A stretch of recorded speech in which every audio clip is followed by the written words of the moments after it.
The alert came through at the worst possible time. Ambassador Velthus was in the middle of his meditation cycle when the communication device on his wrist began flashing urgent red. He opened his 3 eyes slowly, annoyed at the interruption. In his 400 years of diplomatic service, very few things qualified as truly urgent. "What is it?" he asked, his voice carrying the musical quality of his Calarian species.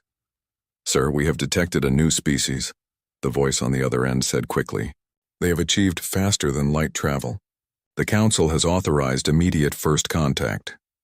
Velthus felt his irritation fade, replaced by the familiar excitement that came with meeting a new civilization. This would be his 24th first contact mission. He had a perfect record. Every species he had encountered had joined the Galactic Council peacefully and gratefully. "Prepare the harmonious greeting," he said, already moving toward his quarters to dress in his formal diplomatic robes. "I will be there within the hour." The ship was one of the Council's finest. It stretched nearly 2 kilometers long, covered in panels that could display any message in any language. The hull itself could shift colors to convey emotion and intent, according to the customs of whoever they encountered. It was designed for one purpose: to make newcomers feel welcome. Velthus stood on the bridge, surrounded by his team of specialists. There were linguists, cultural experts, scientists, and even a few military advisors, though they were rarely needed. In 50,000 years of recorded galactic history, first contact had always gone smoothly. It was one of the few universal constants. "Show me what we know about them," Velthus said. The main screen lit up with images of a small blue and green planet. "They call themselves humans," explained researcher Kiv, a small gray being with enormous black eyes. "They come from a planet they name Earth, single species dominance of their world. They have recently developed crude faster-than-light engines and have begun establishing colonies on nearby worlds." "How many colonies?" Velthus asked. "We have detected 5 so far, but there may be more.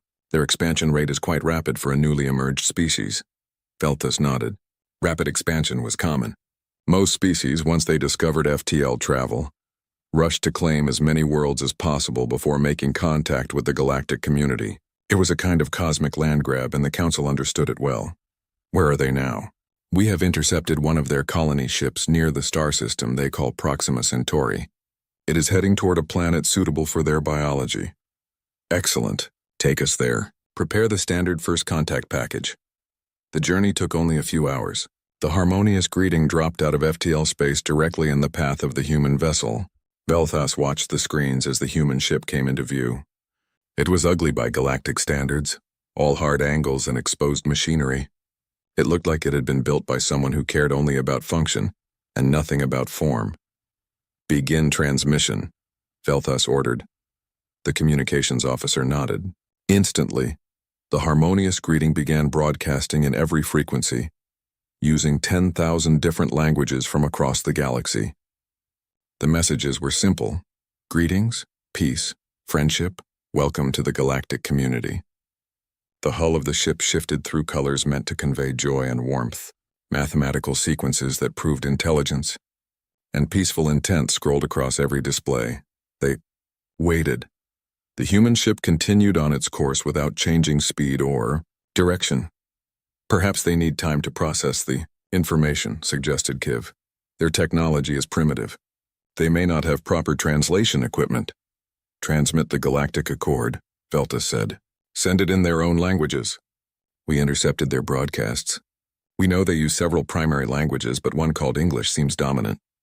The communications officer worked quickly. Within minutes, the entire galactic accord, the treaty that every species signed upon joining the Council, was transmitted directly to the human vessel in perfect English, Mandarin, Spanish, Arabic, and a dozen other human languages. They waited again. The human ship altered its course slightly, moving around the harmonious greeting. It continued toward its destination. Velthus felt a strange sensation in his chest. It was unfamiliar. After a moment, he recognized it as confusion. "Did they receive our transmission?" he asked. "Yes, sir. All channels show successful delivery. They definitely received everything we sent." "Then why are they not responding?" No one had an answer. "Follow them," Velthus ordered. "Perhaps they need to see our peaceful intentions through action. We will escort them to their destination and try again." The harmonious greeting adjusted course and began following the human colony ship. They maintained a respectful distance, continuing to broadcast messages of peace and friendship. They had followed for less than an hour when the sensors began screaming warnings. 3 ships just appeared out of FTL, the sensor officer shouted. They are moving to intercept us. Veltha stared at the screen.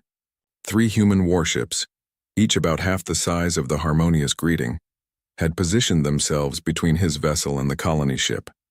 They were not broadcasting any messages. They were not making any threatening moves. They were simply there, silent and waiting. This is Ambassador Velthus of the Galactic Council, he broadcast on all frequencies. We come in peace. We mean no harm to your colony ship. We only wish to establish diplomatic relations. The human warships did not respond, but they did move, creating a perfect defensive formation around the colony ship. Sir, the colony ship and all 3 warships are preparing to jump to FTL, the sensor officer said. Hail them again, Velthus demanded. Tell them we must speak. Tell them it is a matter of great importance for their entire species. The communications officer sent the message. For a brief moment, Velthus thought he saw one of the human warships adjust its position slightly, as if acknowledging the transmission. Then all 4 human vessels jumped to FTL and vanished. The bridge of the harmonious greeting fell silent. Velthus stood motionless, trying to understand what had just happened. In his 400 years, in 23 successful first contacts, nothing like this had ever occurred. They ignored us, Kiv said quietly, speaking what everyone was thinking. That is not possible, Velthus replied. All species seek contact with the galactic community. It is a universal constant. They must have misunderstood our intentions. Sir, with respect, they received our messages perfectly. They understood us. They chose not to respond. Velthus turned to look at the small researcher. Then why? Why would they refuse first contact? Kiv had no answer. The report to the High Council was the most difficult communication Velthus had ever composed. He tried to explain what had happened in a way that made sense, but even as he recorded his words, he knew how impossible they sounded. High Counselor Jextar, an ancient insectoid being who had led the Council for 3,000 years, listened to the entire report without interruption. When Velthus finished, there was a long silence. Are you telling me, Jextar said slowly, that a newly emerged species has refused first contact with the Galactic Council? Yes, High Counselor. This has never happened before. I am aware, High Counselor. Another long silence followed. Velthus could hear the clicking of Jextar's mandibles, a sign the old counselor was deeply troubled. Try again, Jextar finally said. Find another human vessel. Perhaps this was an isolated incident. Perhaps these particular humans were acting without proper authority from their government. Yes, High Counselor. But Velthus suspected, deep in his core, that it would not be that simple. Something about the precision of the human response. The way those warships had appeared exactly when needed. The complete silence from all human vessels. It all suggested careful coordination and deliberate choice. The humans knew the Council was trying to make contact, and they had chosen purposefully and completely to ignore them. That thought frightened Velthus more than he wanted to admit. The second attempt happened 3 weeks later, near a human mining operation in the asteroid belt of a system they called Tau Ceti. The Council sent a smaller, less imposing vessel this time, thinking perhaps the harmonious greeting had seemed too large and intimidating. The human miners saw them coming from a great distance.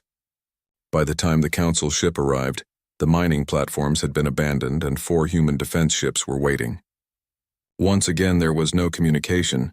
Once again, the humans simply positioned themselves as a barrier and waited for the Council ship to leave.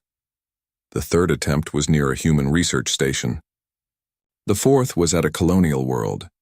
The 5th, 6th, and 7th attempts all ended the same way. Silence, defense ships, departure. By the 10th attempt, panic was beginning to spread through the Council chambers. Velthus attended every high-level meeting, watching as the most powerful beings in the galaxy struggled to understand what was happening. The Quillarians argued for patience and understanding. The militant Kroth, a species of massive armored warriors, demanded a show of force. The sentients, machine intelligences that spoke only in mathematics and logic, calculated probability matrices that all pointed toward eventual conflict. They are mocking us, growled war leader Krath. the Croth representative. His voice rumbled like falling rocks. They are barely out of their own star system and they dare to ignore the Council? We should teach them the price of disrespect. Violence is not the answer, Velta said calmly, though he felt anything but calm. We do not even understand why they refuse contact. How can we respond appropriately when we lack basic information? What is there to understand? Krath demanded. They refuse the Council's authority. That is enough. High Counselor Jextar raised one of his primary limbs, calling for silence. The ancient insectoid had been quiet through most of the debate, but now all eyes turned to him. Ambassador Velthas is correct, Jextar said. We lack information. Before we can make any decision, we must understand these humans better. What do we know about them? An analyst named Kress stepped forward. She was a Talnari, a species known for their intelligence-gathering abilities. Her forearms carried multiple data tablets. We have been monitoring human communications for the past 6 months, Kress said. What we have learned is disturbing. The humans have established colonies on 40 worlds. 40 worlds in just 20 standard years since they achieved FTL travel. Murmurs of shock rippled through the chamber. Most species took centuries to establish that many colonies. How is that possible? Someone asked. They reproduce quickly and they work constantly, Kress explained. They require very little rest compared to most species. They also show remarkable adaptability. They have colonized worlds with widely different environments, from frozen ice planets to desert worlds to jungle planets. They simply adapt their technology and themselves to whatever conditions they find. What about their military capabilities? Krath asked, significant and growing rapidly. Every colony has defense platforms. Every civilian ship can apparently be converted to military use within hours. They have multiple ship classes designed specifically for combat. Their weapons technology is crude by our standards, but effective. They favor kinetic weapons, missiles, and something they call nuclear warheads. Several council members made sounds of disgust. Nuclear weapons were considered barbaric by galactic standards, a primitive and dirty form of warfare. Do they have artificial intelligence? Asked a sentient representative. Kress hesitated. Yes, extensive AI systems. They are integrated into every aspect of human technology. The chamber erupted. AI was strictly forbidden under galactic law. Thousands of years ago, the Council had fought a devastating war against rogue artificial intelligences. The laws against AI creation were among the oldest and most sacred rules of the Galactic Accord. They violate the core laws before even joining the Council, Jextar said quietly. This is worse than we thought. There is more, Kress continued once the noise died down. We have intercepted human communications. They never mention the Council, not once. In all our monitoring, we have found no discussions about us, no debates about whether to make contact, nothing. It is as if we do not exist to them. That cannot be, Velta said. They know we are trying to reach them. Those defense ships did not appear by accident. They are clearly aware of our presence. I did not say they are unaware of us, Kress replied. I said they do not discuss us. There is a difference. They know we exist, but they choose not to acknowledge that knowledge in their communications. Why would they do that? Velthas asked. Kress spread her forearms in a gesture of uncertainty. That is what we need to discover. The debate continued for hours. Some council members wanted to declare humans a threat and authorize military action. Others argued for continued peaceful attempts at contact. The sentients suggested a blockade, preventing human expansion until they agreed to negotiate. Finally, Velthas proposed something different. If they will not come to us, then we must go to them, he said. Not in ships that they can see and avoid. We must infiltrate their colonies. We must walk among them and learn why they refuse to parley. You want to spy on them? Krath asked with disgust. The Council does not engage in espionage against species we are trying to welcome. We have never needed to before, Veltas replied. But we have also never encountered a species like this. Extraordinary circumstances require extraordinary measures. Jextar was silent for a long time, his mandibles clicking slowly. Finally he spoke. The Council will authorize a covert observation mission. Ambassador Velthas, you will lead it. Select your team carefully. You will go to a human world. Observe their society and discover why they refuse contact. You will not interfere with their civilization. You will simply watch and learn. Yes, High Counselor, Velthas said, bowing. And Ambassador, Jextar added, be careful. We are entering unknown territory. For 50,000 years, the pattern has been the same. First contact, negotiation, integration into the council. The humans have broken that pattern. We do not know what else they might be capable of. Velthus assembled his team over the next week. He chose Cress for her intelligence skills. He brought Kiv for his scientific knowledge. He included a Talnari biotechnology expert named Vess, who could create disguises that would allow them to walk among humans undetected. And despite his personal misgivings, he brought a Kroth warrior named Mac for protection. "Where will we go?" Kiv asked as they reviewed the mission parameters. "A colony world called New Hebron," Velthus replied. "It is one of their older colonies established nearly 15 years ago.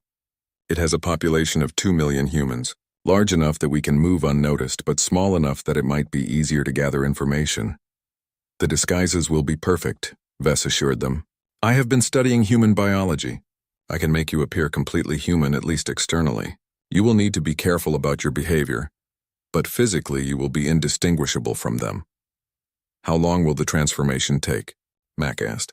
The warrior seemed unhappy about the entire mission, but he followed orders. 3 days for the full process. It will be uncomfortable but reversible. The transformation was more than uncomfortable. It was agonizing.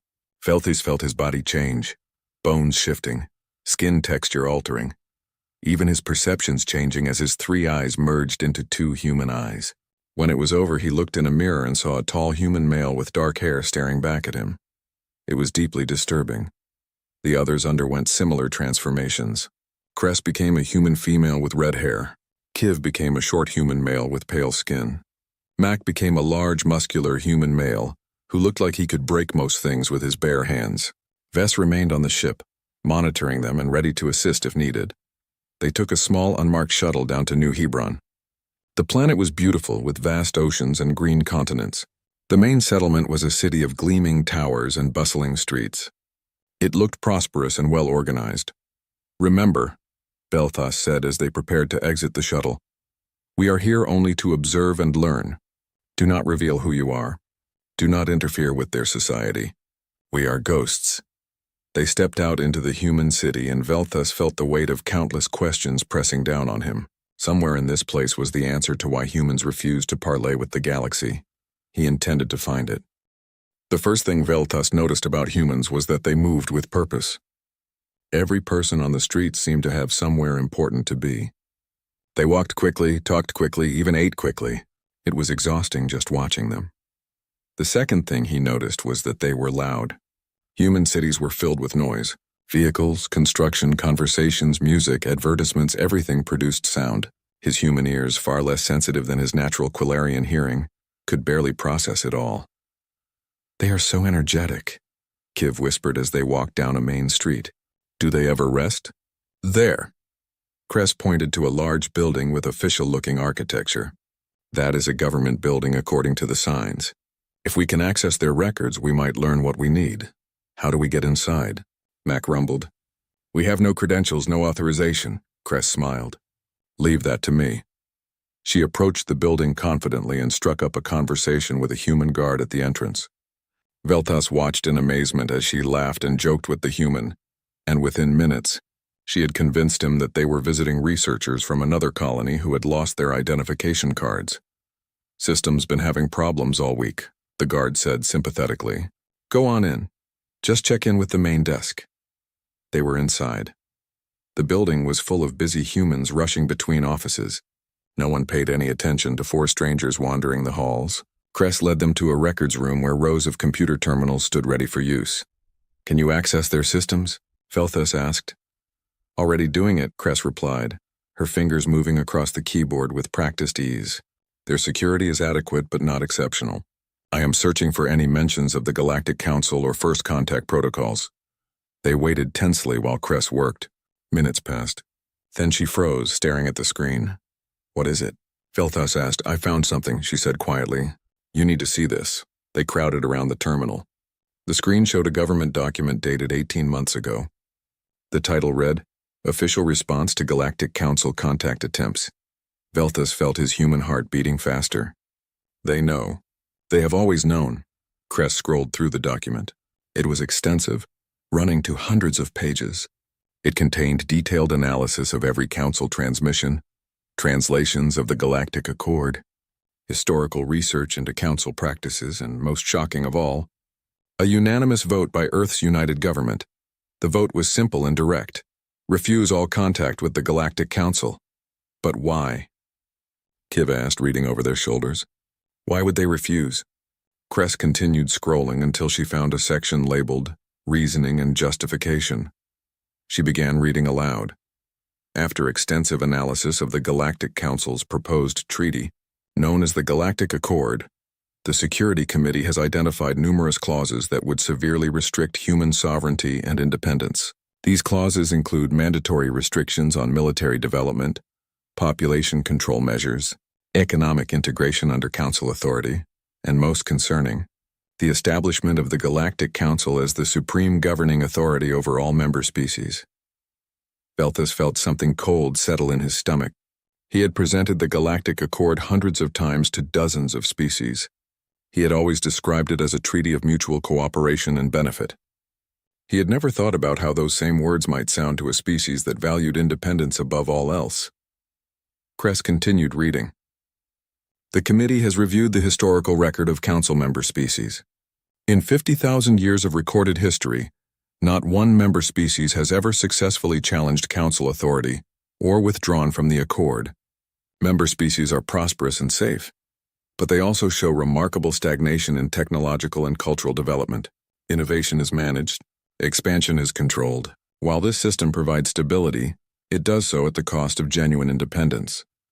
They think we are conquerors, Mac said, his voice showing rare emotion. They see the Council as an empire that offers protection in exchange for submission. That is not true, Velthus protested. The Council offers partnership, not subjugation. Does it? Cress asked quietly. When was the last time a member species developed a new technology that the Council did not already possess? When was the last time a member species expanded beyond the limits the Council set for them? When was the last time a member species told the Council no and faced no consequences? Velthus had no answer. He had never thought about these questions before. The Council's system had been in place for so long that it seemed like the natural order of things. Cress scrolled down further and found the final decision statement. She read it aloud. Therefore, the United Earth Government has unanimously decided to refuse all contact with the Galactic Council. We will not sign the Galactic Accord. We will not submit to Council authority. We will continue our expansion and development as a free and independent species. We will prepare for the day when the Council decides that our compliance is no longer optional and becomes mandatory. We choose to remain silent because words create obligations. Silence preserves freedom. Better to die free than live on our knees. The records room fell silent. Velthus felt the weight of those words pressing down on him. Humanity had not refused contact out of ignorance or fear. They had refused because they understood perfectly. They had looked at the galaxy's political structure and made a conscious choice to reject it. They are preparing for war with us, Mac said. That last line makes it clear. They expect us to eventually force them to join. Are they wrong? Kiv asked softly. What happens if a species refuses to join the Council? What happens if they expand and grow and become powerful without Council oversight? That has never happened, Velthus said. Exactly, Kiv replied. Which means either every species has willingly joined, or the Council has not allowed refusal to be an option. Which is it, Ambassador? Velthus thought back through his long career. He had always assumed every species joined willingly because the benefits were so obvious. But now he wondered, had there ever been species that refused? If so, what had happened to them? We need to report this to the High Council immediately, Cress said. Wait, Velthus replied. There is more we should learn. If they are preparing for war, we need to understand their capabilities. They spent the next 3 days carefully moving through New Hebron, gathering information. What they discovered was troubling. Every human colony had extensive defense networks, orbital platforms, surface batteries, underground bunkers, all connected by AI systems that could coordinate defensive actions in milliseconds. Every civilian ship could deploy weapons within hours using modular systems. Every colony was designed to function independently if cut off from other human worlds. They also discovered something else. Humans were not naive about war. Their entire history was filled with warfare. They had fought each other for thousands of years before finally uniting. They understood strategy, logistics, and sacrifice in ways that most council species had forgotten. On their fourth day in New Hebron, everything changed. Velthas was walking down a street when a human man fell into step beside him. The man was middle-aged with gray hair and calm eyes. He wore a simple business suit. "Good morning, Ambassador Velthas," the man said quietly. Velthas froze. His hand instinctively moved toward a weapon he no longer carried. "Do not be alarmed," the man continued. "We have known you were here since your shuttle landed. We have been watching you and your team closely." "How did you know who I am?" Velthas asked, trying to keep his voice steady. "Your disguises are excellent," the man admitted. "But you move wrong. You look at things wrong. You react to sounds and sights in ways that no human would. We have been monitoring you constantly. My name is Governor Marcus Webb. I am the Chief Administrator of New Hebron. I think it is time we had a conversation." Velthas saw Kress, Kiv, and Mac being approached by other humans. None of them looked threatening, but it was clear they were no longer operating in secret. "Where are you taking us?" Velthas asked. "Nowhere dangerous," Webb replied. "Simply to my office. You came here looking for answers. I think it is time we gave them to you directly." Webb's office was in the government building they had infiltrated days before. It was a comfortable space with large windows overlooking the city. Webb offered them seats and even provided beverages, though Velthas was too nervous to drink anything. "You have been reading our files," Webb said, "so you know that we understand what the Council wants from us. You know why we have refused contact." "Yes," Velthas admitted. "But surely you must understand that you cannot stand against the entire galaxy. The Council has 100,000 member worlds. You have 40. If it comes to conflict, you cannot win." Webb smiled sadly. "You are probably right, Ambassador. But that does not mean we will surrender without that conflict. Let me ask you something. How many Council species would actually fight? How many have maintained real military capabilities? How many remember what war actually means?" Velthas had no answer. Most Council species had not fought a real war in thousands of years. "We have a message for the Council," Webb continued. "Since you are here, you can deliver it directly." Governor Webb stood and walked to his window, looking out over the city of New Hebron. Velthas and his team sat in tense silence, waiting for the message they would have to carry back to the Council. "Humanity wants peace," Webb said finally. "We genuinely do. We have fought ourselves for thousands of years and we have learned how terrible war can be. But we also learned something else from all that fighting. We learned that some things are worth dying for." He turned back to face them. "Here are our terms. We request mutual recognition of sovereignty. The United Colonies of Humanity and the Galactic Council will recognize each other as independent governing bodies. We want diplomatic relations, but as equals, not as subjects.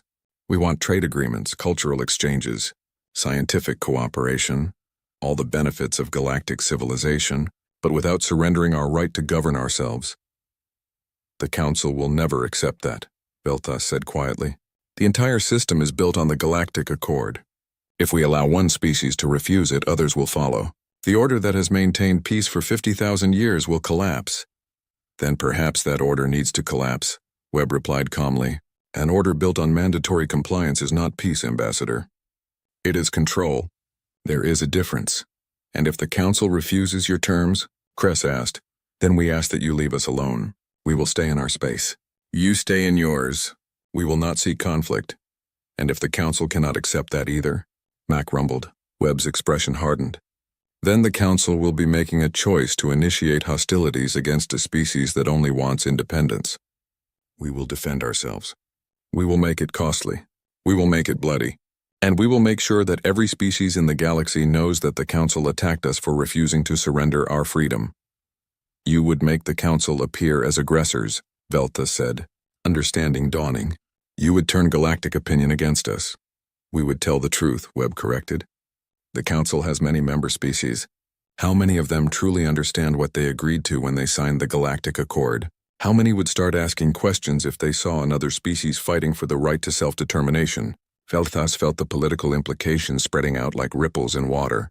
Humanity was not just threatening military resistance.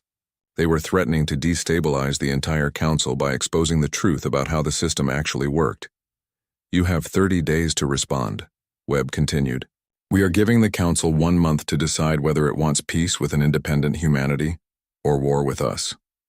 Choose wisely. Webb provided them with an official document containing humanity's terms, formatted in perfect Council diplomatic language. He also gave them unrestricted access to human defense assessments, not because he wanted to threaten them, but because he wanted the Council to make an informed decision. We are not hiding our capabilities, Webb explained. We want you to understand exactly what conflict would mean. Maybe that will help you choose peace. The journey back to Council space was silent. Velthus spent the time reviewing everything they had learned, preparing his report, and trying to think of any way this situation could end without disaster. When they finally arrived at the Council chambers, Velthus requested an immediate emergency session. Within hours, every major Council representative was assembled. Velthus stood before them and delivered his report. He told them everything.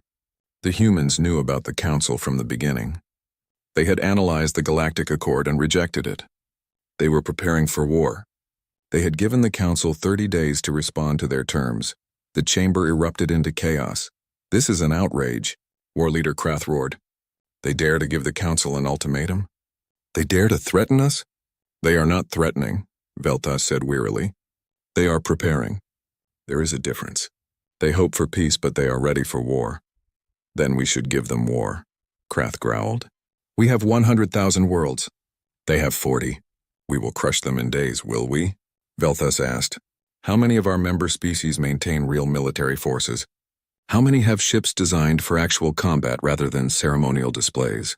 How many would actually fight? Enough, Krath insisted. The Kroth alone could defeat them. Perhaps, Velthus acknowledged. But at what cost? Ambassador, please display the human defense assessments. The chamber's displays lit up with the information Webb had provided. Detailed specifications of human weapons, defensive networks, tactical doctrine, everything.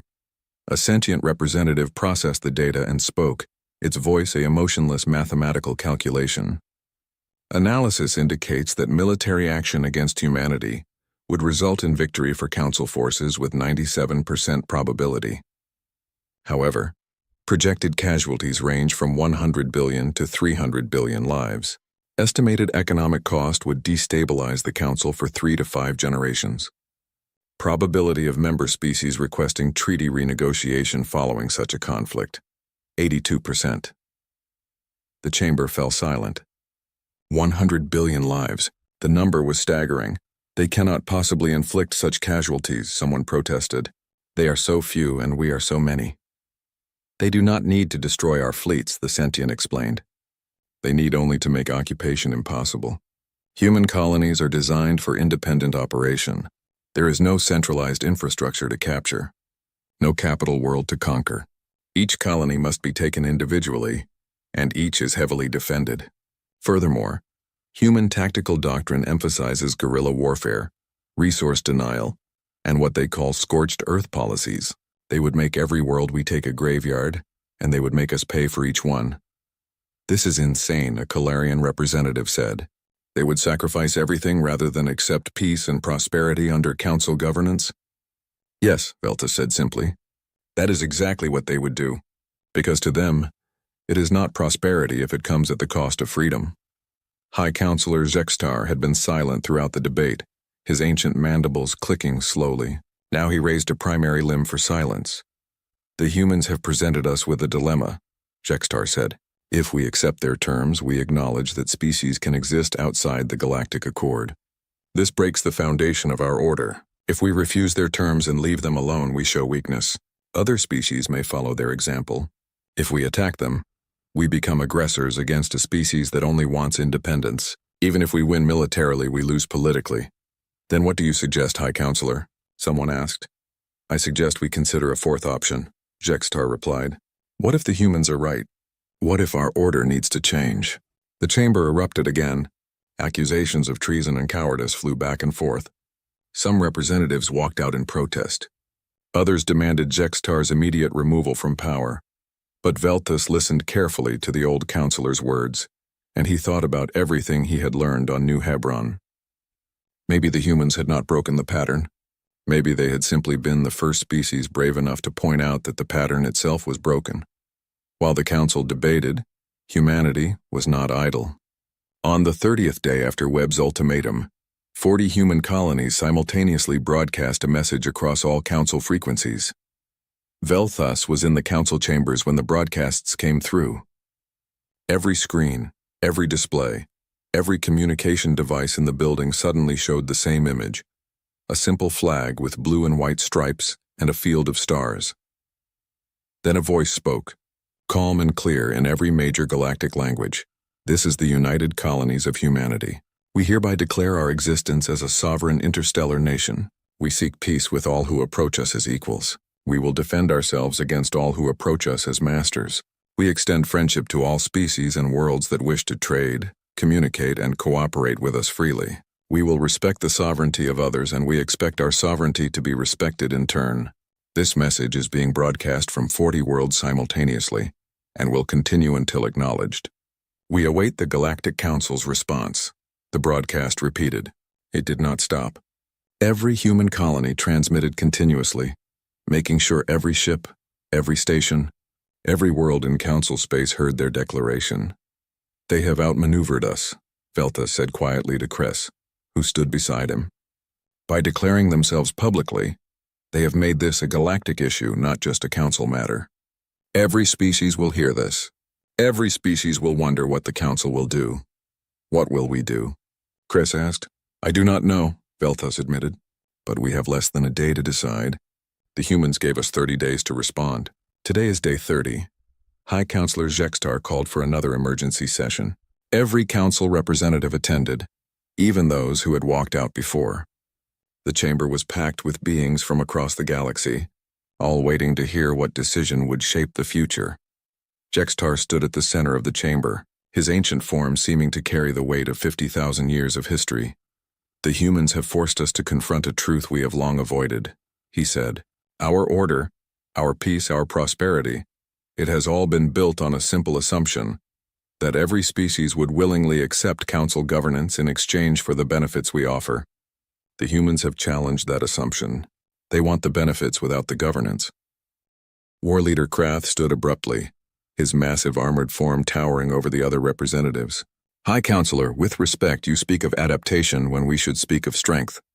The humans have challenged us. If we bow to their demands, we appear weak. Every species in the galaxy will think they can make demands of the Council. And if we attack them, Velthus countered, we prove that the Council maintains order through force, not through the consent of its members. Which message do you think causes more instability? Krath turned his fierce gaze on Velthus. You have become sympathetic to these humans, Ambassador. Perhaps spending time disguised as one of them has clouded your judgment. Perhaps it has cleared my judgment, Velthus replied calmly. I have walked among them. I have read their history. I have seen their cities and talked to their leaders. They are not rebels or criminals. They are simply a species that values freedom above comfort. Is that really so terrible? Freedom without order is chaos, Krath growled. And order without freedom is tyranny, Velthus responded. The question is, which does the Council represent? The debate raged for hours. Calculations were run and rerun. Simulations showed various outcomes. Military strategists presented battle plans. Diplomats suggested compromise proposals. Economists analyzed the cost of every option. Through it all, Jextar remained silent, listening to every voice, considering every argument. Finally, as the galactic day drew to a close, the ancient counselor spoke again. I call for a vote, he said, but not on whether to accept the human terms. That is too simple. Instead, I propose we vote on something more fundamental. I propose we create a new type of relationship with the humans, one that we can extend to other species in the future. We will call it the Covenant of Sovereign States. The chamber fell silent, everyone listening intently. Under this covenant, Jextar continued, species would maintain full sovereignty over their own affairs. They would govern themselves, develop their own technologies, expand at their own pace, and maintain their own military forces. The Council would not have authority over them. Instead, the Council would serve as a forum for cooperation between truly independent nations. Trade agreements, scientific collaboration, cultural exchange, mutual defense treaties, all would be voluntary arrangements between equals. That would mean rewriting 50,000 years of galactic order, someone protested. Yes, Jextar agreed, it would. But consider the alternative. We can either change our system now on our terms, or we can wait for it to collapse under the weight of its own contradictions. The humans have exposed a fundamental flaw in how we operate. We can punish them for pointing it out, or we can thank them for showing us how to improve. Velthus felt hope stirring in his chest for the first time in days. This could work. This could actually prevent war while also addressing the legitimate concerns that humanity had raised. But what about the species already in the Council? Asked a representative. What about the Galactic Accord they have already signed? They would have a choice, Jextar replied. They could remain under the current accord, or they could request renegotiation and join the new covenant. It would be voluntary. No species would be forced to change their relationship with the Council. War Leader Krath was quiet for a long time. Finally he spoke, his voice thoughtful rather than angry. This is a radical change. It could destabilize everything we have built. It could, Jextar acknowledged. Or it could strengthen us by making our unity genuine rather than mandatory. The Kroth have always valued strength. Which is stronger? An empire held together by force or an alliance held together by mutual respect and shared interests? Krath considered this. You make a valid point, High Counselor. An alliance of equals might indeed be stronger than subjects bound by treaty. The vote was called. It was not unanimous. Nearly a third of the council voted against the proposal, fearing the chaos that change might bring. But the majority voted in favor, recognizing that adaptation was preferable to stagnation or war. Velthus was chosen to deliver the council's response to humanity. He traveled to New Hebron aboard the Harmonious Greeting, the same ship that had attempted first contact months before. But this time he was not ignored. Human ships met him at the edge of their space. They did not form a defensive barrier. Instead, they sent an escort, guiding him to New Hebron with full honors. Governor Webb met him at the landing pad, accompanied by several other high-ranking human officials. For the first time, Velthus stood before humans as himself, not disguised, not hiding his true form. Ambassador Velthus, Webb said, extending his hand in the human gesture of greeting. Welcome to New Hebron. Velthus took the offered hand, noting the strength in Webb's grip. Governor Webb, I bring a message from the Galactic Council. They moved to a formal meeting room where Velthus presented the Council's proposal. He explained the Covenant of Sovereign States, the voluntary nature of the relationship, the equality between the Council and humanity. Webb listened carefully, occasionally asking questions for clarification.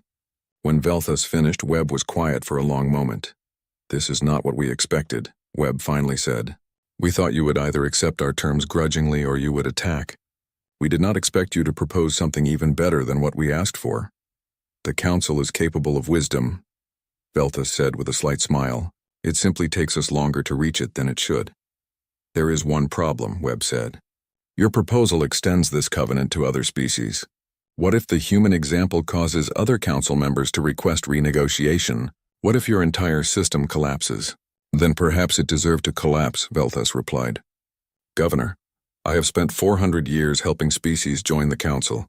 I always believed I was helping them find peace and prosperity. The humans made me question whether I was actually helping them surrender their freedom. If other species want to renegotiate their relationship with the council, maybe that is not a crisis. Maybe that is an opportunity for the galaxy to build something better. Webb smiled. I think we can work with you, Ambassador. The formal acceptance ceremony took place 3 weeks later. Representatives from the Council and the United Colonies of Humanity met on neutral ground, a space station built specifically for the occasion. The Covenant of Sovereign States was signed by both parties in a ceremony broadcast across the entire galaxy. Velthus watched as Governor Webb, representing humanity, and High Counselor Jextar, representing the Council, signed the historic document. It was the first time in 50,000 years that a species had joined the galactic community without signing the Galactic Accord, but the real changes came in the months that followed. Within 6 weeks of humanity's acceptance, 3 council species formally requested renegotiation of their treaties. Within 3 months, 10 more had made similar requests. Within a year, nearly a quarter of all council members were discussing whether to remain under the old accord or transition to the new covenant. Some council members saw this as a disaster, the collapse of order that they had feared.